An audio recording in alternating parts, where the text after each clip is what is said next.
Ron Mueck's hyperrealistic sculptures are often nude, and suspended in states of self-consciousness, introspection or deep contemplation. His human figures present both emotional and physical states of exposure. Viewers experience a level of unease that is born of a voyeuristic awkwardness, as though they have invaded some kind of personal space. However, they also identify with humanity's poignant moments being expressed: sorrow, desolation, vulnerability and hope. They show Mueck's empathetic involvement with his subjects, who seem to embody, in one way or another, the challenges and perils of the human condition. Unlike classical sculptures who are posed in a grand and ideal way, Mueck's sculptures are posed in a natural manner, flawed and awkward. They are in positions that we take when we know that we are not under the scrutiny of another eye, when we are either deeply introspective or at ease with ourselves. Classical figures stare into the distance, suggesting their visionary and powerful stature, while Mueck's figures stare into space, deep in thought, unaware of the viewer's gaze. Mueck never wanted to share the stories behind his works. Nevertheless, despite creating works that are often lacking in explanations or narratives, they are powerful enough to allow viewers to draw links to their own personal experiences, and draw their own conclusions, making the works really poetic yet poignant.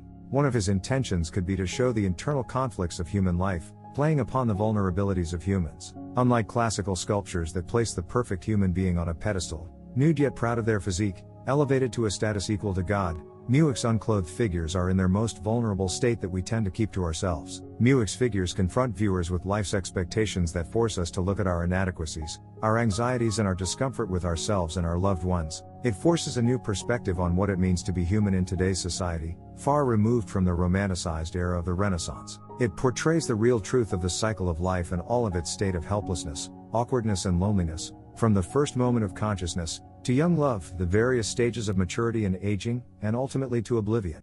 Hyperrealism is a depiction of reality while maintaining its sense of artificiality. Viewers know that Mueck's sculptures are not real, they're not moving, not breathing, yet they can't shake off the idea that these sculptures might just be real and alive, as they have a striking semblance to the real human being, such as the soft skin and the wet eyes filled with vessels swelled with blood. Through hyperrealism, Mueck invites people to take a close-up look at his work, to inspect the hairs, freckles and blemishes, to scrutinize the carefully modeled expression and contemplate the difference between artist-made reality and the world we live in. The closer imitation of reality also gives the sculptures a psychological presence to a compulsive degree, until the realism of emotions and situations emerge. Despite the lack of narrative that the figures have, they give viewers a blank canvas, to subconsciously paint their emotions and memories onto the figures, giving them a narrative and life of their own. Realistic representation also entices viewers to examine the works as closely as possible, so the viewer could enter their emotional states.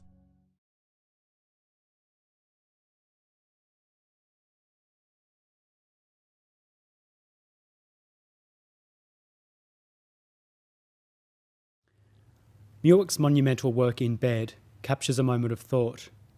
A middle-aged woman, propped up in her bed, stares off into space, her hand pressed to the side of her face, her expression arrested, maybe even slightly anxious. We search her face looking for clues, trying desperately to read her state of mind, only to realise that we are caught in the weave of a story for which we know neither the beginning nor the end. We only have this one moment to hang a tale upon, but which story shall it be? It is these open-ended narratives, these moments frozen in time, that makes Ron Mueck's work so tantalising. The child of toy makers who emigrated from Germany to Australia in the 1950s, Mueck's first career was as a puppeteer, and we can see in the artist's attention to the furrow of a brow, the incline of a head, or the set of a jawline, the amount that is owed to those theatrical beginnings. We can only speculate about the thoughts captured by this enigmatic sculpture, and in the end, the stories that we choose to tell will be our own. This is why Mueck's work often takes on such deeply personal significance for his audiences, highlighting that oh-so-human characteristic of seeing ourselves through the imagining of others.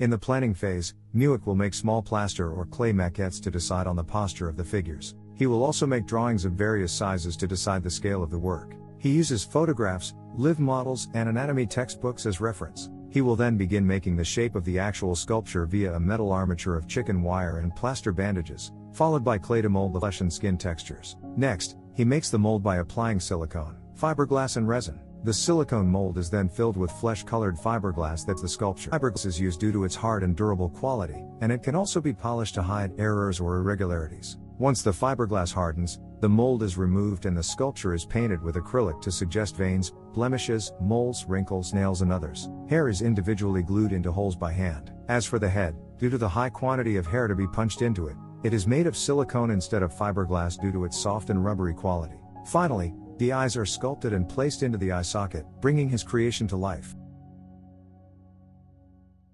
A strong component of fantasy exists in Mueck's work as he deliberately subverts conventional paradigms of scale, which undermine our perception of the everyday. Scale isolates figures from reality and the surrounding, forcing viewers to adopt a fresh way of seeing, and refocusing their world. Hence, viewers become aware of the space of their own body. The scale also intensifies one's emotional state and stirs the imagination, as it produces disconcertingly jarring visual images.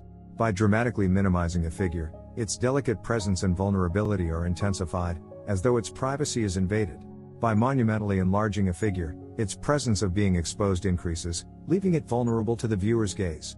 It may even make viewers feel vulnerable due to the sculpture's intrusive quality. This play with scale makes the viewer more important than ever, because it allows the sculpture to orchestrate tensions that both attract and estrange. His figures invite close-up inspection of blemishes, hairs, veins, and expression, taking you on a psychotopographical journey of the figure, and perhaps your own.